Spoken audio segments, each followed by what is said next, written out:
Indiana Fever star Caitlin Clark is getting closer to returning to action after sitting out for games this season due to a left quadriceps injury. Despite her absence, the Fever have held steady with a 4-4 record, splitting their last 4 matchups, including an impressive 27-point win over the Chicago Sky last Saturday. Clark, who hadn't missed a single game due to injury during her 139 college games at Iowa or her 46 WNBA games last season, was noticeably involved from the bench. She even made a lively gesture after a traveling call on Angel Reese. Clark's anticipated return might come as early as tomorrow against the Atlanta Dream, though she's taking things slow. "I'm not going to rush my return," she said, stressing the need to be fully healed to avoid setbacks. Clark's gesture and reaction rekindled memories of the intense rivalry between her and Reese, which dates back to their NCAA days at Iowa and LSU. Reflecting on the rivalry after a heated exchange in the season opener, Clark commented, "You guys love it, that's for sure. Rivalries are great for the sport. I get it.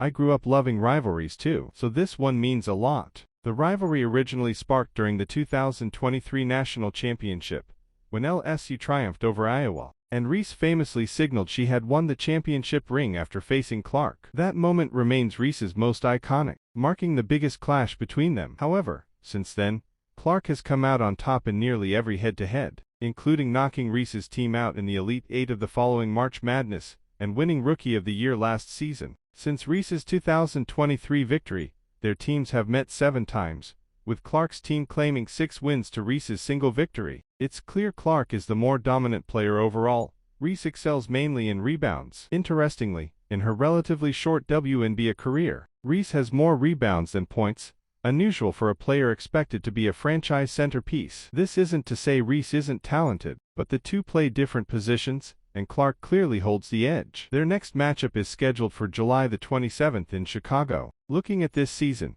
it was expected that Clark would miss the recent game against the Sky once her injury was announced, which took some of the excitement out of the contest. The season opener, which attracted 2.25 million viewers, the highest WNBA viewership in 23 years, saw Clark and the Fever win by 35 points. That game also featured the tense moment between Clark and Reese over a common foul by Clark, which ignited a social media feud and became the most talked about moment of the season. Chicago struggled mightily in their latest game, with no player scoring more than 8 points. I was wrong to predict a Chicago win. Besides Clark, the Fever were also without Sophie Cunningham and head coach Stephanie White. Despite Chicago's 2-game winning streak going in, they failed to capitalize on these absences.